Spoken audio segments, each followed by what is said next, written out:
പ്രാർത്ഥനയെക്കുറിച്ചുള്ള പാഠങ്ങളാണ് നാം പഠിച്ചുകൊണ്ടിരിക്കുന്നത്.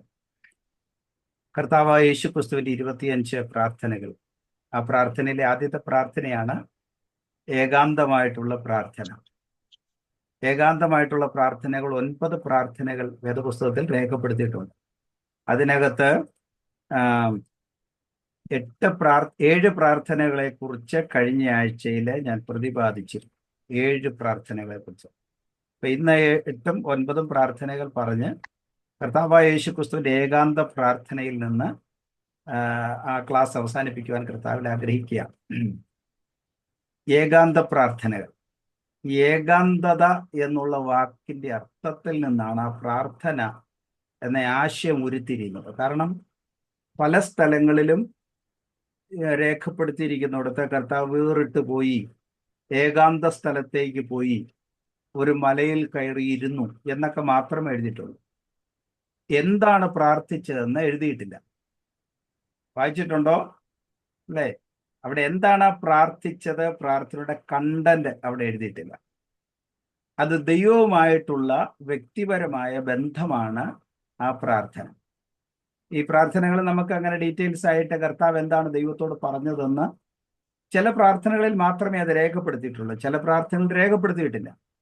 പക്ഷെ ഏകാന്തത അല്ലെങ്കിൽ ഏകാന്തമായി ദൈവത്തോട് ബന്ധപ്പെടുന്നതിന് ലവോദ് എന്ന് പറയുന്ന ഒരു വാക്കാണ് എബ്രായ ഭാഷയിൽ ഉപയോഗിക്കുന്നത്. ഞാനത് സ്ക്രീനിൽ കാണിക്കാം.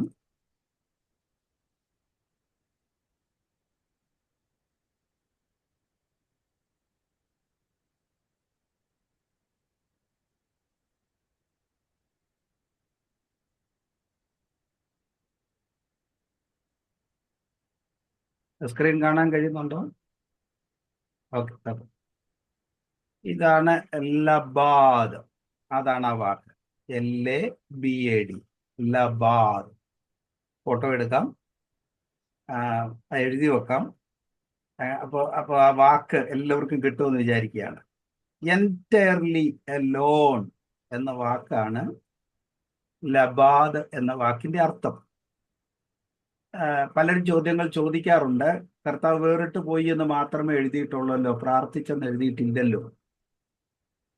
മലയിൽ കയറി ഇരുന്നു എന്നല്ല എഴുതിയിട്ടുള്ളൂ, പ്രാർത്ഥിച്ചു എന്ന് എഴുതിയിട്ടില്ലല്ലോ. നമ്മുടെ ഈ ഗ്രൂപ്പിൽ കൃപയാൽ ആരും ആ ചോദ്യം ചോദിച്ചില്ല. പലയിടത്തും ക്ലാസ് എടുക്കുമ്പോൾ പലരുടെ ചോദിക്കാറുണ്ട്.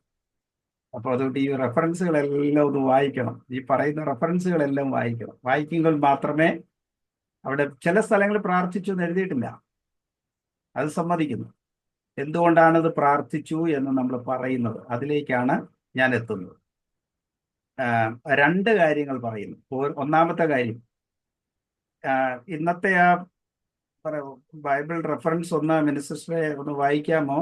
ഇന്നത്തെ പാഠത്തിന് ആധാരമായ Bible reference Matthew chapter 15 verse 29. Matthew chapter 15 verse 29. യേശു അവിടെ നിന്ന് യാത്രയായി ഗലീല കടലിനരികെ ചെന്ന് മലയിൽ കയറി അവിടെ ഇരുന്നു. ഉണ്ടോ? അത്ര എഴുതിയിട്ടുള്ളൂ. കർത്താവ് യേശുക്രിസ്തു അവിടുന്ന് യാത്രയായി ഗലീല കടലിനരികെയുള്ള ഒരു ഉയർന്ന സ്ഥലത്ത് ഒരു മലയിൽ കയറി കർത്താവ് അവിടെ ഇരുന്നു എന്ന് എഴുതിയിട്ടുണ്ട്. പക്ഷെ അത് നമ്മൾ പഠിക്കുമ്പോൾ ഏകാന്ത പ്രാർത്ഥന എന്ന നിലയിൽ നാം എന്തുകൊണ്ട് പഠിക്കുന്നു? ഉത്തരം 1, അത് ഈ വാക്കാണ് അതിന് പ്രാധാന്യപ്പെട്ട കാര്യം. ഈ വാക്ക് ഞാൻ നേരത്തെ പറഞ്ഞിട്ടുണ്ട്, എബ്രായ വാക്കുകൾ എഴുതുമ്പോൾ അതിന്റെ വിസിബിൾ മീനിങ് ആണ് പലപ്പോഴും എടുക്കാറുള്ളത്. പലതരത്തിലുള്ള മീനിങ് ഉണ്ട്. ഒരു വാക്ക് എഴുതുമ്പോൾ, ഒരക്ഷരം എഴുതുമ്പോൾ ആ അക്ഷരം എങ്ങനെ കാണുന്നു എന്ന നിലയിൽ അർത്ഥം ഉണ്ടാകും. ഓക്കെ, അതിന്റെ ഡയമെൻഷൻ, അതെങ്ങനെയാണ് ആ വാക്കിയിരിക്കുന്നത്. അതുകൊണ്ടാണ് എബ്രായ ലേഖനം 4:12 എഴുതുമ്പോൾ വചനം വാള് പോലെയാണ് എന്ന് പറയുന്നത്. അതുപോലെ തന്നെ വചന ചുറ്റിക പോലെയാകുന്നു എന്ന് പറയുന്നത്. കാരണം എബ്രായ വാക്ക് അത് എഴുതുമ്പോൾ അതെങ്ങനെ കാണുന്നു എന്നുള്ളതിന്റെ അടിസ്ഥാനത്തിൽ അർത്ഥം വരും. ഞാൻ പറയുന്നത് മനസ്സിലാവുന്നുണ്ടോ? അപ്പൊ അതാണ് സെയീൻ എന്നൊരു വാക്കാണ് വചനത്തിന് ഉപയോഗിക്കുന്നത്. സെയീൻ, സയീൻ എന്ന വാക്ക് എഴുതി കഴിഞ്ഞാൽ കാണുന്ന ഒരാളിന് അത് ഒരു ചുറ്റിക പോലെ തോന്നും. കാണുന്ന ആളിനെ ചുറ്റിക പോലെ തോന്നും. അതുകൊണ്ട് വേദപുസ്തകത്തിൽ തർജ്ജമ ചെയ്തിരിക്കുമ്പോൾ എഴുതിയിരിക്കുന്നത് ദൈവത്തിന്റെ വചനം പാറയെ തകർക്കുന്ന ചുറ്റിക പോലെ. അപ്പൊ വേറൊരു സ്ഥലത്ത് എഴുതിയിരിക്കുന്നത് വാള് പോലെ, ഇരുവായ്ത്തലയുള്ള വാള് പോലെ, ഇങ്ങനെ രണ്ടു വശവും കൂർത്തിരിക്കുന്ന ഒരു വാള് പോലെ തോന്നും. അത് മറ്റൊരു വ്യൂ ആ. സയീൻ എന്ന വാക്കിന്റെ മറ്റൊരു വ്യൂ കണ്ടാൽ വാള് ഇങ്ങനെ നിൽക്കുന്ന പോലെ തോന്നും. വാള് ഞാൻ ഒരിക്കലും അത് പിക്ചർ കാണിച്ചതാണ്, ഓർക്കുന്നുണ്ടെന്ന് വിചാരിക്കുകയാണ്. ഓർക്കാത്തത് കൊണ്ട് ഞാൻ സ്തോത്രം ചെയ്യുന്നു, കാരണം എനിക്ക് ഒന്നുകൂടെ പറയാൻ പറ്റുന്നുണ്ടല്ലോ. അപ്പൊ അതിങ്ങനെ വാള് പോലെ ഇരിക്കും, രണ്ടു വശത്തും മൂർച്ചയുള്ള വാൾ ഇങ്ങനെ ഇരിക്കുന്ന പോലെ ആ സയീൻ എന്ന വാക്കിരിക്കുന്നു, അക്ഷരം ഇരിക്കുന്നു. അപ്പൊ അവിടെ തർജ്ജമ ചെയ്തവർ എന്താ തർജ്ജമ ചെയ്തു? വചനം വാള് പോലെ, ഇരുവായ്ത്തലുള്ള വാള് പോലെ. അപ്പൊ ഇത് അങ്ങനെ ഉപയോഗിക്കുന്ന ശൈലിക്ക് ഇംഗ്ലീഷിൽ ഒരു പദപ്രയോഗമുണ്ട്, യൂഫേമിസം. കേട്ടിട്ടുണ്ടോ? ഇപ്പോഴും കേട്ടില്ലേ? ഇപ്പൊ കേട്ടു. യൂഫേമിസം എന്ന് പറയും. അതൊരു ലാറ്റിൻ വാക്കാണ്. യൂഫേമിസം എന്ന് പറഞ്ഞാൽ ഒരു ഭാഷയിൽ നിന്ന് മറ്റൊരു ഭാഷയിലേക്ക്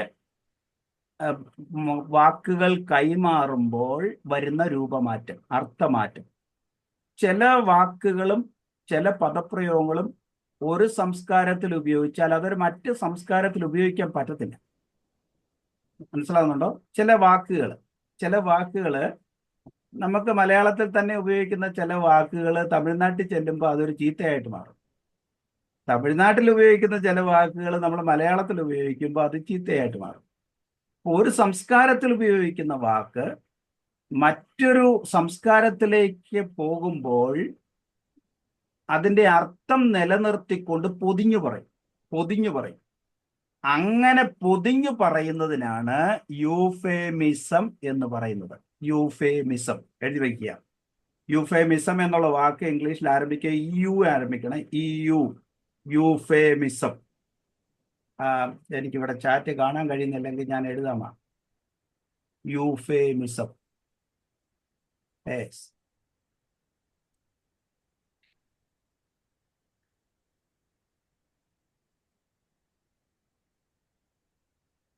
കിട്ടിയ വാക്ക്?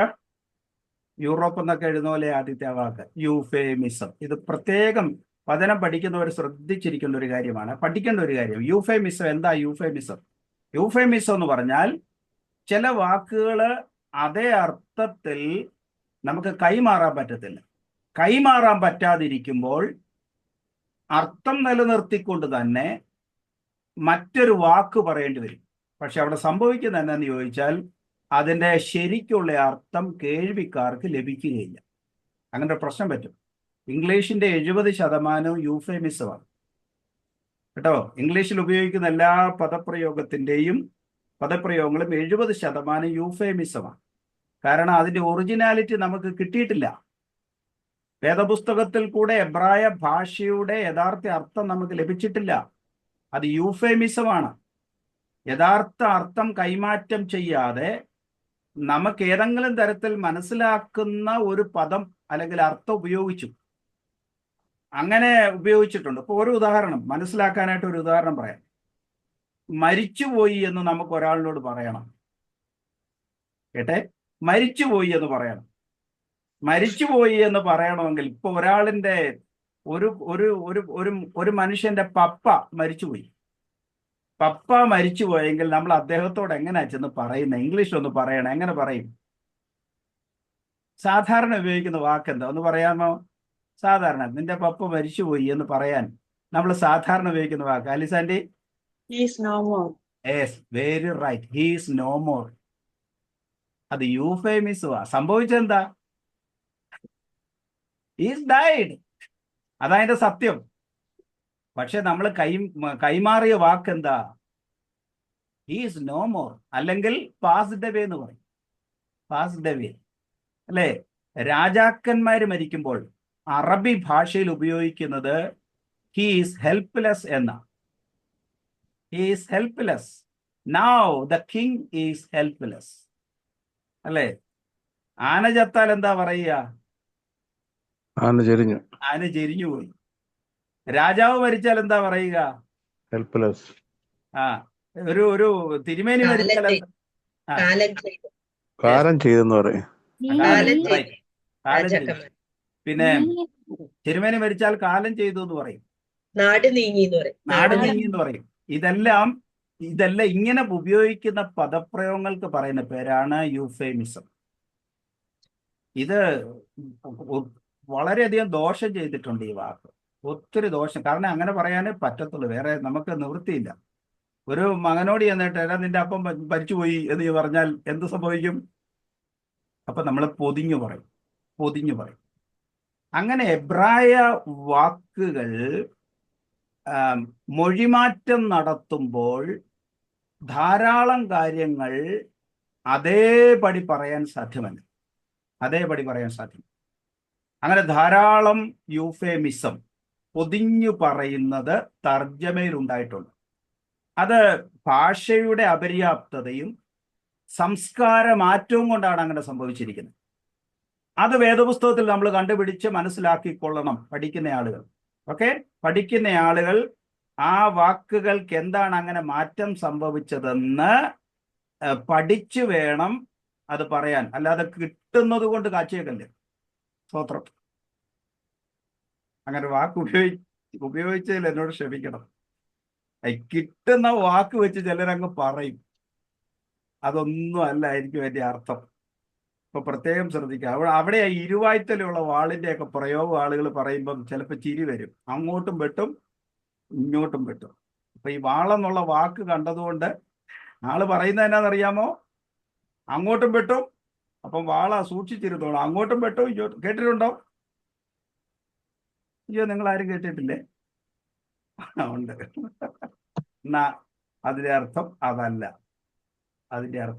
അപ്പം വിശുദ്ധ തിരുവെഴുത്തിൽ ഉപയോഗിച്ചിരിക്കുന്ന ഇങ്ങനെ സംസ്കാര വ്യത്യാസം ഉണ്ടാകുമ്പോൾ, മൊഴിമാറ്റം നടക്കുമ്പോൾ യഥാർത്ഥ വസ്തുത പറയാൻ കഴിയാതെ വരിക. അത് പറയാൻ കഴിയാതെ വരുന്നത് സംസ്കാര മാറ്റം കൊണ്ടോ അതേ വാക്കുകൾ കിട്ടാതെ വരുന്നത് കൊണ്ട്. അങ്ങനെയുള്ളൊരു വാക്കാണ് മലയാളത്തിലൊക്കെ കാണുന്നത്. ഏകാന്ത സ്ഥലത്ത് പോയിരുന്നു, അവൻ തനിച്ചു പോയിരുന്നു. എന്തിനാ പോയിരുന്നത്? ഈ വാക്കിലോട്ടൊന്ന് നോക്കിക്കേ. ലബാദ്. ലബാദിന്റെ ആദ്യത്തെ അക്ഷരം നോക്കിക്കേ. എന്തെന്നറിയാമോ? ലാംബഡ്. ഒരാൾ കൈ ഉയർത്തിയിരിക്കുന്ന കണ്ടേ. കാണുന്നുണ്ടോ? തലയൊന്ന് കുലുക്കുന്നുണ്ടോ? ഓക്കെ. ആദ്യത്തെ അക്ഷരം എന്താ? ഒരു മനുഷ്യൻ മുട്ടുകുത്തിയിരുന്ന് കൈ ഉയർത്തുന്നു. അതാണ് ലാംബഡ്. കാണാൻ പറ്റുന്നില്ലേ ആലിസാന്റെ? തൊട്ട് വലുതാക്കണോ?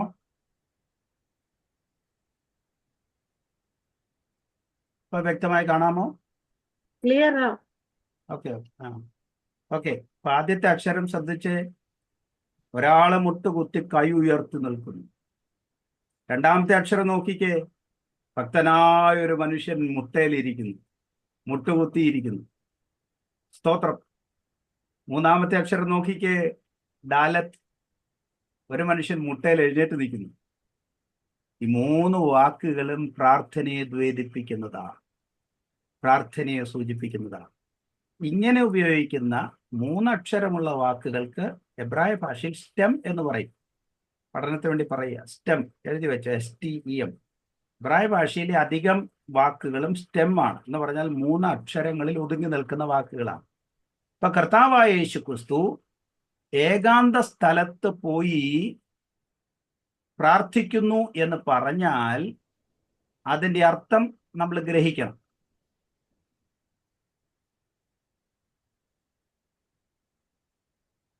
ഏകാന്ത സ്ഥലത്ത് പോയിരുന്ന് പ്രാർത്ഥിക്കുക.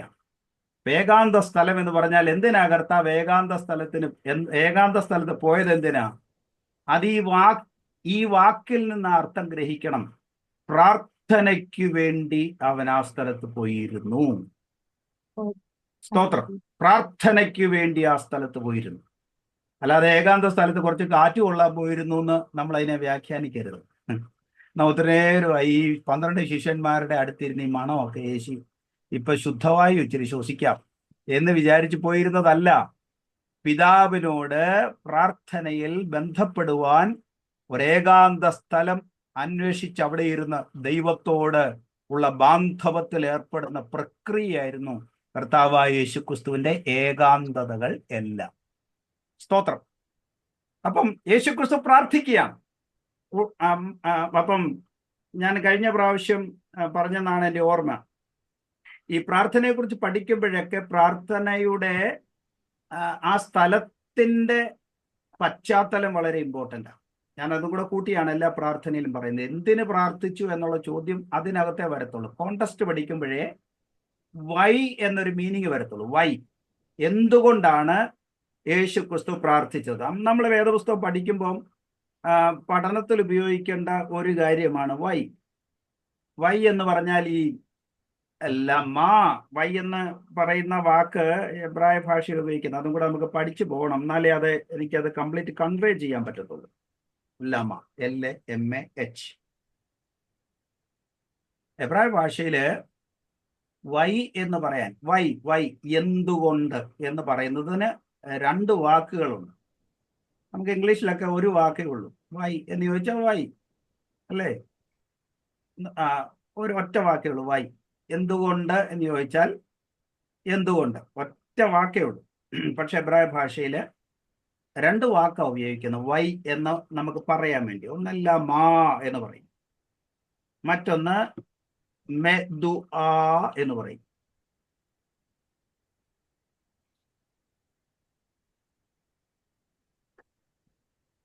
മെദുആ എന്ന് പറഞ്ഞുകൊണ്ട് എഴുതിക്കോ. വൈ എന്ന വാക്കിന് ഉപയോഗിക്കുന്ന 2 എബ്രായ വാക്കുകൾ. ഒന്ന് ലമാ, 2 മെദുആ. ഓക്കെ. ഇനി ലമാ എന്ന വാക്കിന്റെ അർത്ഥം future purpose it is going to fulfil. The future purpose it is going to fulfill. എന്തുകൊണ്ട് എന്ന് ചോദിച്ചാൽ അതിന്റെ പൂർണ്ണത വരാനിരിക്കുന്നതേ ഉള്ളൂ എന്നാണ് അതിന്റെ അർത്ഥം. എന്താ നീ ഇവിടെ നിൽക്കുന്നേ? എന്താ നമ്മൾ ഈ ക്ലാസ്സിൽ അറ്റൻഡ് ചെയ്യുന്നത്?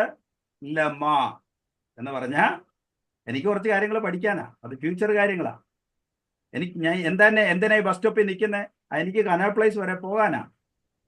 ഫ്യൂച്ചർ പർപ്പസ്, അതാണ് ഫ്യൂച്ചർ പർപ്പസ് ആണ്. അതാണ് വൈ എന്ന വാക്കിന്റെ അർത്ഥം. 2 മെദുആ എന്ന് പറഞ്ഞാൽ what in the past has caused in the present situation. What in the past has caused in the present situation. Why അല്ലെങ്കിൽ എന്തുകൊണ്ട് എന്ന് പറഞ്ഞാൽ രണ്ടാമത്തെ അർത്ഥം എന്റെ പിന്നിൽ ഇന്നലെ സംഭവിച്ച ചില കാരണങ്ങളാൽ ഇന്ന് ഇങ്ങനെയൊക്കെ ആയി തീർന്നിരിക്കുന്നു. അതാണ് രണ്ടാമത്തെ വാക്കിന്റെ അർത്ഥം. Because something happened in the past. അതുകൊണ്ടാണ് ഞാൻ ഇപ്പോൾ ഇങ്ങനെയായിരിക്കുന്നത്. വൈ, എന്തുകൊണ്ട്?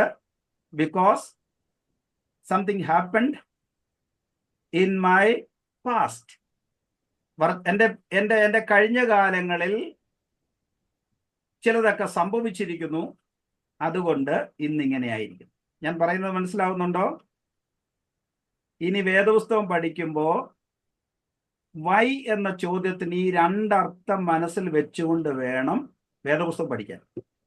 കർത്താവ് പലയിടത്തും ചോദിക്കുന്നുണ്ട്, എൻ്റെ മകൻ എന്നാ ഇങ്ങനെ ആകാൻ കാരണം ചോദിച്ചില്ലേ?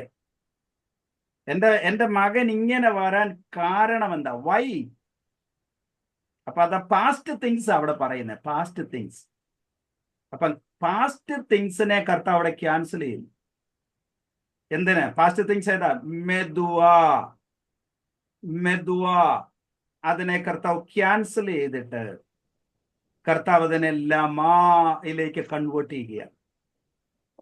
നോ നോ നോ നോ, നിന്റെ പിതാക്കന്മാർ പാപം ചെയ്തതുകൊണ്ടോ നിന്റെ കുടുംബത്തിൽ ആരെങ്കിലും തെറ്റ് ചെയ്തതുകൊണ്ടോ അല്ല അങ്ങനെ സംഭവിച്ചത് എന്ന് പറഞ്ഞിട്ട് കർത്താവ് പറയാണ്, ദൈവനാമം മഹത്വപ്പെടേണ്ടതിനാകുന്നു. സ്തോത്രം പറയാം, സ്തോത്രം പറയാം. വൈ വൈ എന്ന ചോദ്യത്തിന് ഉത്തരം കണ്ടുപിടിക്കുക. നമ്മുടെ ജീവിതത്തിലെ വൈ എന്ന ചോദ്യം പലപ്പോഴും നമ്മൾ പുറകോട്ട് തിരിഞ്ഞു നിൽക്കാൻ ശ്രമിക്കും. നമ്മുടെ ജീവിതത്തിൽ എന്തെങ്കിലും സംഭവിക്കുമ്പോൾ, ആരെങ്കിലും കുറ്റപ്പെടുത്തുമ്പോൾ നമ്മുടെ പാസ്റ്റ് ടെൻസ് ഓർമ്മിപ്പിക്കും, നമ്മുടെ കഴിഞ്ഞകാല ജീവിതം ഓർമ്മിപ്പിക്കും. നമുക്ക് എന്തെങ്കിലും സംഭവിച്ചാൽ നമ്മുടെ ജീവിതത്തിലേക്ക് പെട്ടെന്ന് ഓർമ്മ വരുന്നത് നമ്മുടെ പാസ്റ്റ് ലൈഫാണ്, പാസ്റ്റ് ടെൻസ് ആണ്, സംഭവിച്ചു പോയ കാര്യങ്ങളെ കുറിച്ചാണ്. കർത്താവ് അവിടെയാണ് തിരുത്തൽ വരുത്താൻ ആഗ്രഹിക്കുന്നത്. മനസ്സിലായവർക്ക് ഒരു സ്തോത്രം പറയാം. ഹല്ലേലൂയ. കഴിഞ്ഞകാല ജീവിതങ്ങളെ വിലയിരുത്തി എന്തെങ്കിലും ചെയ്യുന്നവനല്ല നമ്മുടെ കർത്താവ്. നമ്മുടെ കഴിഞ്ഞകാല ജീവിതങ്ങളെ എല്ലായിടത്തും എല്ലാവരും മാനസാന്തരപ്പെടണമെന്ന് ദൈവം മനുഷ്യരെ കുറിച്ച് ആഗ്രഹിക്കുന്നു എന്ന് ദൈവത്തിന് വചനം പറയുന്നു. അപ്പം ഞാൻ പറഞ്ഞു വന്നതിന്റെ താല്പര്യം, എന്തുകൊണ്ട് എന്നൊരു ചോദ്യം പ്രാർത്ഥനയിൽ ഉണ്ടായിരിക്കണം. ഞാൻ എന്തിനാണ് ഈ പ്രാർത്ഥിക്കുന്നത്? അത് നമ്മുടെ പാസ്റ്റ് ടെൻസിലെ തിരുത്തലിന് വേണ്ടിയല്ല, ഫ്യൂച്ചറിലേക്കുള്ള ഒരു എത്തിനോട്ടത്തിന് വേണ്ടിയാണ് പ്രാർത്ഥിക്കുന്നത്. Are you with me? Hallelujah. നമ്മുടെ കഴിഞ്ഞ കാലങ്ങളിലെ ഏതെങ്കിലും കാര്യത്തിലും തിരുത്തൽ വരുത്താനല്ല പ്രാർത്ഥിക്കുന്നത്. നമ്മുടെ നാളെക്കുറിച്ച് ദൈവം നൽകിയ വാഗ്ദത്തത്തിന്റെ പൂർണ്ണതയിലേക്ക് നടന്നെടുക്കുന്ന പ്രക്രിയയായിരിക്കണം എപ്പോഴും പ്രാർത്ഥന. അവിടെയാണ് കർത്താവായ യേശുക്രിസ്തു ഈ പ്രാർത്ഥന കൊണ്ടുവരുന്നത്. മത്തായി സുവിശേഷം 15-ാം അധ്യായത്തിന്റെ 29-ാമത്തെ വാക്യത്തില് കർത്താവ് പ്രാർത്ഥിച്ചിട്ട് ഗലീലയിലെ മിനിസ്ട്രി ആരംഭിക്കുക. ഗലീല മിനിസ്ട്രി ഇത് നമ്മൾ വളരെ നന്നായി വിശദമായി പഠിക്കണം. കർത്താവായ യേശുക്രിസ്തുവിന്റെ ഗലീലിയൻ മിനിസ്ട്രി, കർത്താവ് പ്രാർത്ഥിച്ചതിന്റെ ഇമ്പോർട്ടൻസ് ഗലീലിയൻ മിനിസ്ട്രിയെ കുറിച്ച് പഠിക്കുമ്പോൾ നമുക്ക് മനസ്സിലാക്കാൻ കഴിയും. യേശു അവിടെ നിന്ന് യാത്രയായി, എന്നിട്ട് ഗലീല കടലരികെ ചെന്നു, മലയിൽ കയറി അവിടെ ഇരുന്നു. അവിടെ സാധാരണഗതിയിൽ ഉണ്ടാകുവാൻ സാധ്യതയുള്ള ചോദ്യങ്ങൾക്കെല്ലാം ഞാൻ ഉത്തരം പറഞ്ഞു വരികയാണ്.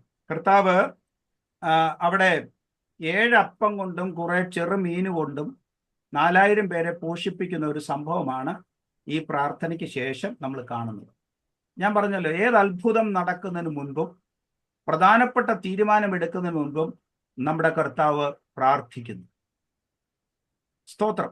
ഒരു അത്ഭുതം നടക്കുന്നതിന് മുന്നിൽ ഒരു പ്രാർത്ഥന ഉണ്ടായിരിക്കണം. ഒരു തീരുമാനം എടുക്കുന്നതിന് മുൻപ് ഒരു പ്രാർത്ഥന ഉണ്ടായിരിക്കണം. അതാണ് കർത്താവായ യേശുക്രിസ്തുവിന്റെ പ്രാർത്ഥനയുടെ പ്രത്യേകതകൾ. 7 അപ്പം കൊണ്ട് കുറെ ചെറുമീൻ കൊണ്ടും കർത്താവ് 4000 പേരെ പോഷിപ്പിക്കുന്നതിന് മുൻപ് ഗലീല കടലരികെയുള്ള ഒരു ചെറിയ കുന്നിൽ കയറി യേശുക്രിസ്തു ദൈവത്തോട് പ്രാർത്ഥിക്കുന്നു. അപ്പൊ ആദ്യത്തേത് 5 അപ്പം കൊണ്ട് 5000 പേരെ പോഷിപ്പിക്കുന്നത്, അത് നമ്മളെല്ലാം നമ്മുടെ മനസ്സിലുണ്ട്. അത് ഇന്റർനാഷണൽ കഥയാണ്, സംഭവമാണ്. അതുകൊണ്ട് എല്ലാവരുടെയും മനസ്സിലുണ്ട്. അതുകൂടാതെ 4 സുവിശേഷങ്ങളിലും രേഖപ്പെടുത്തിയിരിക്കുന്ന ഏക അത്ഭുതം 5 അപ്പം കൊണ്ട് 5000 പേരെ പോഷിപ്പിച്ചിരിക്കുന്ന. ഒറ്റ സുവിശേഷകർ പോലും, ശിഷ്യന്മാർ പോലും ആ അപ്പത്തിന്റെ ടേസ്റ്റ് മറന്നില്ല. ഇപ്പൊ സുവിശേഷം എഴുതി വന്നപ്പോ 5 അപ്പം കൊണ്ട് 5000 പേരെ പോഷിപ്പിച്ച കാര്യവും ശേഷിപ്പിച്ച കഷണവും കർത്താവ് അവിടെ ശിഷ്യന്മാരെടുത്തെഴുതിയിരിക്കുക. 12 കൊട്ട നിറച്ചെടുത്തു. അപ്പൊ അത് എടുത്തോണ്ട് പോകുന്നതൊക്കെ എഴുതുമ്പോ ഇവരുടെ കണ്ണിൽ കൂടെ ഇങ്ങനെ പോവുക. മിച്ചം വന്നതേ കൊണ്ടുപോകുന്നതൊക്കെ കണ്ടുകൊണ്ടാ അവരാ ചരിത്രം എഴുതിയത്. ഓക്കെ, പഠിക്കുന്നവർക്ക് വേണ്ടി ഒരു കാര്യം പറയാം. അവിടെ കോഫിനോയി എന്നൊരു പദം എഴുതിയിരിക്കുന്നത് 12 കൊട്ട. അത് കൊട്ടയെന്നാ മലയാളത്തിൽ എഴുതിയിരിക്കുന്നത്. അപ്പൊ നമ്മൾ വിചാരിക്കും വലിയ വല്ലക്കൊട്ടയാന്ന് വിചാരിക്കും. അല്ല, ഹാൻഡ് ബാസ്കറ്റ് എന്ന് അതിന്റെ അർത്ഥം കേട്ടോ. Hand basket. 12 കൊട്ട എന്ന് പറയുമ്പോൾ അയ്യോ 12 ശിഷ്യന്മാർ ഇരുന്ന് തിന്നു കാണും. അടുത്ത 3 മാസത്തേക്കും നമ്മൾ ഓർക്കും. അവർ അത്രയും തിന്നു വന്നു. It is കോഫിനോയ്. കോഫിനോയ് എന്ന് പറഞ്ഞേ, കോഫിനോയ്. കോഫിനോയ് എന്ന് പറഞ്ഞാൽ ഹാൻഡ് ബാസ്കറ്റ്. Hand basket. ഞാൻ അത് ചാറ്റിൽ എഴുതാം.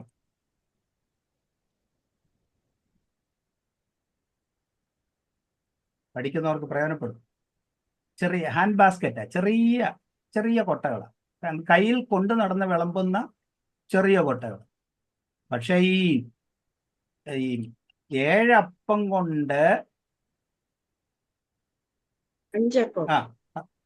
7 അപ്പം കൊണ്ടും ചെറുമീന് 7 അപ്പം കൊണ്ട് കുറെ ചെറുമീനും കൊണ്ട് 4000 പേരെ പോഷിപ്പിച്ച സംഭവം വരുമ്പോൾ അവിടെ ഉപയോഗിക്കുന്നത്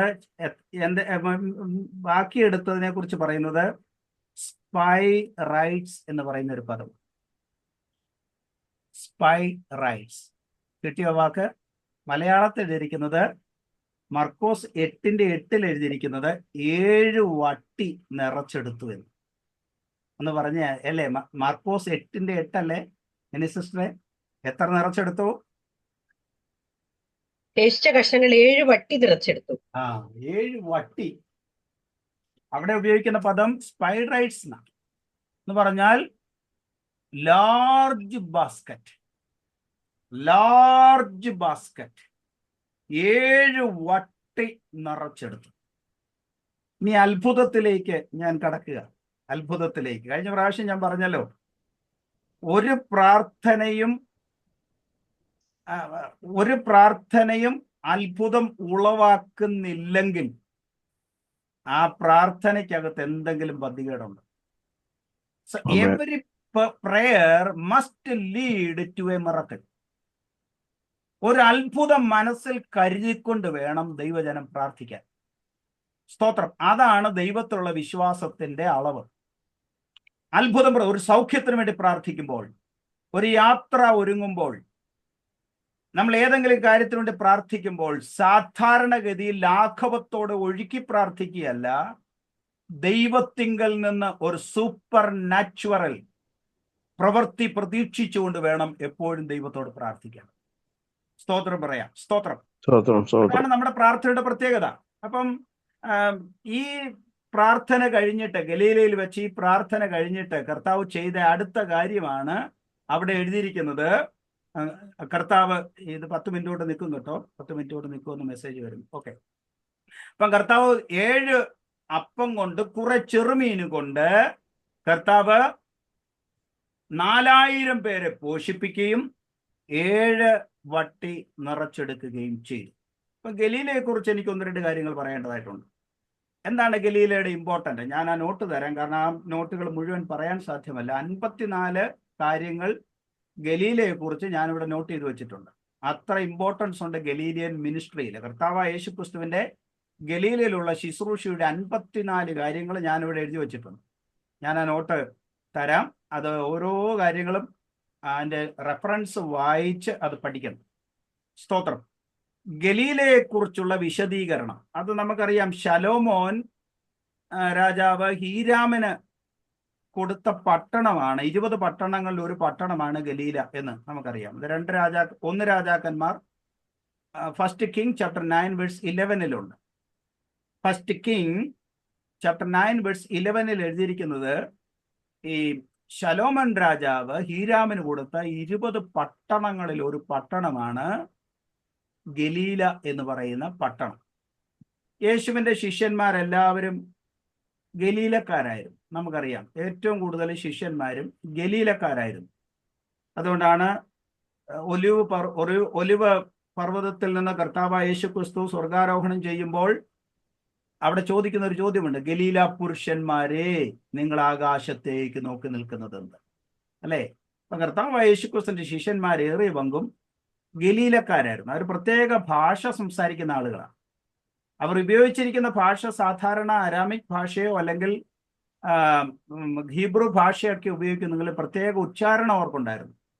അതുകൊണ്ടാണ് അവരുടെ ഭാഷാശൈലി ഉദ്ദേശിച്ച മത്തായി സുവിശേഷം 26:72 മത്തായി സുവിശേഷം 26:72 എഴുതിയിരിക്കുന്നു. അല്പനേരം കഴിഞ്ഞിട്ട് അവിടെ നിന്നവർ അടുത്തു വന്നു പത്രോസിനോട് ഒരു ചോദ്യം ചോദിക്കുകയാണ്, നീയും അവരുടെ കൂട്ടത്തിലുള്ളവൻ ആണോ എന്ന് ചോദിച്ചിട്ട് പറയും, നിന്റെ ഉച്ചാരണം അത് വെളിവാക്കുന്നു എന്നാ പറയും. ഉച്ചാരണം വെളിവാക്കുന്നു. ഗലീലക്കാർക്ക് പ്രത്യേക ഉച്ചാരണമുള്ളവരും ഗലീലക്കാര് നല്ല പശ്ചാത്തലമുള്ളവരാണ്. ഗലീല എന്ന് പറയുന്നത് അന്നത്തെ കാലത്ത് ഇസ്രായേലിന് 3 റീജിയൻസ് ഉണ്ടായിരുന്നു. കേട്ടെ, ഇസ്രായേലിന് 3 റീജിയൻസ്. ഏതൊക്കെയാ? 1 ഗലീലി, 2 സാമരിയ, 3 ജൂഡിയ. ഈ 3 റീജിയൻ കൂടുന്നതാണ് അന്ന് ഇസ്രായേൽ. അതിൻ്റെ അകത്ത് ഗലീലിയൻ റീജിയണിൽ പെടുന്ന ഒരു സ്ഥലമാണ് നസറത്ത്, കഫർനഹൂം. അവിടെ 5 പട്ടണങ്ങളുണ്ട്. ഈ ഗലീലിയൻ റീജിയണില് 5 പട്ടണങ്ങളുണ്ട്. പശ്ചാത്തലം പഠിച്ചു പോകാം. ഒന്നാമത്തെ പട്ടണമാണ്, അല്ലെങ്കിൽ ഒന്നാമത്തെ ഗ്രാമമാണ് നസ്രത്ത്. നസ്രത്ത് എന്ന വാക്കിന്റെ അർത്ഥം നിഷിദ്ധമായത് എന്നാണ്. നിഷിദ്ധമായത്.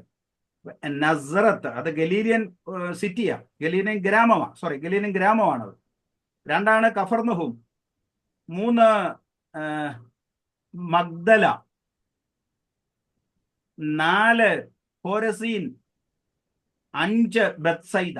ഇങ്ങനെ പറയപ്പെടുന്ന 5 പ്രധാനപ്പെട്ട ഗ്രാമങ്ങൾ കൂടുന്നതാണ് ഗലീലിയൻ റീജിയൺ എന്ന് പറയുന്നത്. ഈ 5 ഗ്രാമങ്ങളിലാണ് യേശുക്രിസ്തുവിന്റെ ശുശ്രൂഷകൾ നിൽക്കുന്നത്, പ്രധാനപ്പെട്ടത്. അങ്ങനെ ഗലീലിയൻ റീജിയണിലുള്ള നസ്രത്തിൽ ജനിച്ചു വളർന്ന യേശു നസ്രത്ത് വിട്ടിട്ട് ഗലീലയിലേക്ക് വരുന്നു. എന്താണ് അതിന്റെ ശുശ്രൂഷയുടെ ഇമ്പോർട്ടൻസ് എന്നറിയാമോ? ശുശ്രൂഷയുടെ ഇമ്പോർട്ടൻസ് അതാണ് ഞാൻ പറഞ്ഞു വരുന്നത്. അവിടെ ഒരു വലിയ ലേക്കുണ്ട്.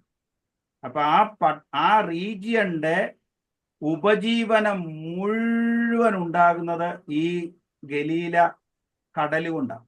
മലയാളം വേദപുസ്തകത്തിൽ കടലെന്ന് എഴുതിയിട്ടുണ്ടെങ്കിൽ പോലും അതൊരു ചെറിയ തടാകമാണ്, ഒരു ബാക്ക് വാട്ടറാണ്. 17 മൈൽ നീളവും 8 മൈൽ വീതിയുള്ള 120 അടി ആഴമുള്ള 27 തരം മത്സ്യസമ്പത്തുള്ള ഒരു വലിയ തടാകമാണ് ഗലീല തടാകം. സ്തോത്രം. ഇതിന് പല പേരുകളുണ്ട്. നമ്മൾ മലയാളത്തിൽ വായിക്കുന്ന ഗന്നസരത്ത് എന്ന് പറയുന്ന ഒരു പേരുണ്ട്, ഗന്നസരത്ത്. അതിന് ആ വാക്ക് കിന്നരത്ത് എന്ന ആ വാക്ക് മലയാളത്തിൽ എഴുതിയപ്പം ഗന്നസരത്ത് എന്ന് എഴുതിയിട്ടുണ്ട്, കിന്നരത്ത് എന്ന ആ വാക്ക്. എന്നാലേ അത് അർത്ഥമാകത്തുള്ളൂ. ഗന്നസരത്തല്ല, കിന്നരത്ത്. അത് സംഖ്യാപുസ്തകം 34 അധ്യായം 11 വാക്യത്തിൽ എഴുതിയിട്ടുണ്ട്. സംഖ്യാപുസ്തകം 34 അധ്യായം 11 വാക്യം, കിന്നരത്ത്. അതുപോലെ തന്നെ തിബരിയാസ്, ഗലീലക്കടൽ, ഇങ്ങനെ പറയപ്പെടുന്ന പേരുകളെല്ലാം ഒറ്റ സ്ഥലം തന്നെയാണ്. ഓക്കെ, ഈ സ്ഥലം കർത്താവ് യേശുക്രിസ്തുവിന്റെ ശുശ്രൂഷയെ സ്വാധീനിക്കാനുള്ള പ്രധാനപ്പെട്ട കാരണം അത്യധ്വാനം ചെയ്യുന്ന ഒരു കൂട്ടം ആളുകൾ അവരുടെ ഉപജീവനം കണ്ടെത്തുകയും താമസിക്കുകയും ചെയ്ത സ്ഥലമാണ് ഗലീല. അവിടെ നിന്നാണ് കർത്താവ് തന്റെ ശിഷ്യന്മാരെ തന്റെ ശുശ്രൂഷയ്ക്കായിട്ട് വേർതിരിക്കുന്നത്.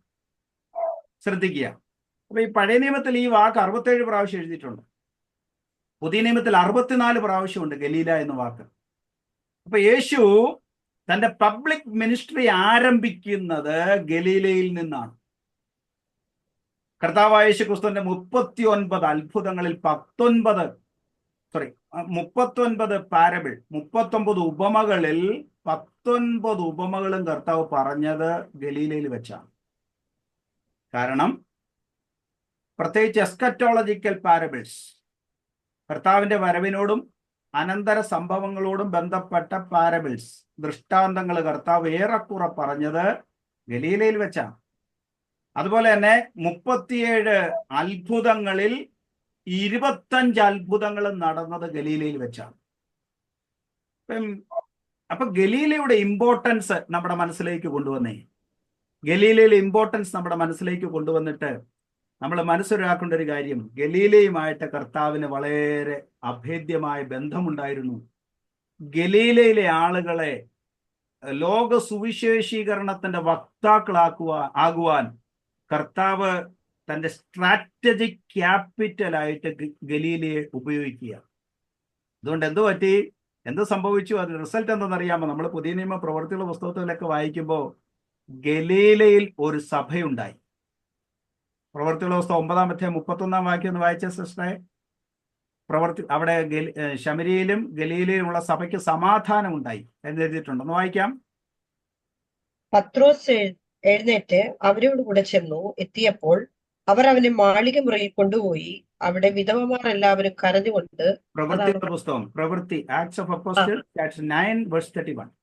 9:31. 9:31. ഓക്കെ, ഞാൻ 39 വായിച്ചത്. ഓക്കെ, അങ്ങനെ യഹൂദിയ, ഗലീല, ശമരിയ എന്നീ ദേശങ്ങളിലൊക്കെയും സഭയ്ക്ക് സമാധാനമുണ്ടായി. ആ, അത് ആത്മിക വർധന പ്രാപിച്ചും പ്രാപിച്ചു. കർത്താവിനോടുള്ള ഭക്തിയിലും ഉം. പരിശുദ്ധാത്മാവിന്റെ പ്രബോധനയിലും നടന്നും പെരുകിക്കൊണ്ടിരുന്നു. കണ്ടോ, ശ്രദ്ധിച്ചേ. കർത്താവ് ഗലീലയിൽ അത്യധ്വാനം ചെയ്ത് അത്ഭുതങ്ങൾ നടത്തി ഉപമകൾ പറഞ്ഞ് ശിഷ്യന്മാരെ തെരഞ്ഞെടുത്ത ഗലീലയിൽ, തന്റെ വിയർപ്പൊഴുക്കിയ സ്ഥലത്ത്, പ്രവൃത്തികളുടെ പുസ്തകത്തിൽ നമ്മൾ വരുമ്പോൾ കാണുകയാണ്, അവിടെ കർത്താവിന് ഒരു വലിയ സമൂഹത്തെ കർത്താവ് ഉടലെടുത്ത് കർത്താവിന് വേണ്ടി നിലനിൽക്കുന്ന ഒരു സഭ അവിടെ ഉണ്ടാകുന്നത് നമുക്ക് കാണാൻ കഴിയും. സ്തോത്രം. അപ്പം കർത്താവിന്റെ ദാസന്മാരെ, നമ്മൾ ഒരു കാര്യം ഓർക്കണം. നമ്മുടെ വിയർപ്പ് വീണെടുത്ത് കർത്താവ് തന്റെ ജനത്തെ എഴുന്നേൽപ്പിച്ചിരിക്കും. കർത്താവ് തന്റെ നമ്മൾ എവിടെ അധ്വാനിച്ചോ, എവിടെ കണ്ണുനീരൊഴുക്കിയോ, എവിടെ പ്രാർത്ഥിച്ചോ, അന്നേരം ഒന്നും ഈ കണ്ണുനീരൊഴുക്കുന്ന സമയത്തും അധ്വാനിക്കുമ്പോഴും ഒക്കെ ആ സമയത്തൊന്നും നമുക്ക് വിസിബിൾ അല്ലായിരിക്കും. ഒന്നും നമുക്ക് കാണാൻ കഴിയത്തില്ല. ഒന്നും നമുക്ക് കാണാൻ കഴിയത്തില്ല. കർത്താവ് അവിടെ പ്രാർത്ഥിക്കുന്ന നേരത്തും അത്ഭുതം നടത്തുമ്പോഴും ഉപമകൾ പറയുമ്പോഴും സുവിശേഷം പറയുമ്പോഴും ഒന്നും അവിടെ ഒരു സഭയെ കർത്താവ് കാണുന്നുണ്ട്. പക്ഷെ ഒരു നമുക്കിവിടെ ഒരു വിസിബിളായിട്ട് അവിടെ കാണുന്നില്ല. ഒരു സമൂഹത്തെ കാണുന്നില്ല. പക്ഷെ പ്രവൃത്തികളുടെ പുസ്തകം 9-ാം അധ്യായം 31-ാമത്തെ വാക്യത്തിൽ ദൈവത്തിൽ ഒരു വിശ്വസ്തതയാണ്. പ്രവൃത്തിയുടെ പുസ്തകം 9:31. എവിടെ കണ്ണുനീരൊഴുക്കിയോ, എവിടെ അധ്വാനിച്ചോ, അവിടെ ദൈവം ഒരു പ്രതിഫലം കൊടുക്കുന്ന ഒരു കാഴ്ച നമുക്ക് അവിടെ കാണാൻ കഴിയും. മനസ്സിലാക്കണം, യോസഫ് കിടന്ന് നിലവിളിച്ച സ്ഥലം അവന്റെ മക്കൾ കോഹരിയായിട്ട് ദൈവം കൊടുത്തു. സ്തോത്രം. യോസഫ് എവിടെ കിടന്ന് നിലവിളിച്ചോ, ശേഖേം, ആ സ്ഥലത്തെ അവകാശമായി, അനന്തരാവകാശമായി തന്റെ തലമുറകൾക്ക് ദൈവം തീരെഴുതി കൊടുക്കുന്നു. അപ്പം ഗലീലിയൻ മിനിസ്ട്രിയുടെ ഇമ്പോർട്ടൻസ്, അവിടെ നടന്നിട്ടുള്ള അത്ഭുതങ്ങൾ, അവിടെ കൊടുത്തിയ അപ്പം ഒന്നും വേസ്റ്റ് ആക്കിയില്ല. അതെല്ലാം ആത്മാക്കളായി രൂപാന്തരപ്പെടുന്ന ഒരു കാഴ്ചയാണ് നമുക്ക് കാണാൻ കഴിയും.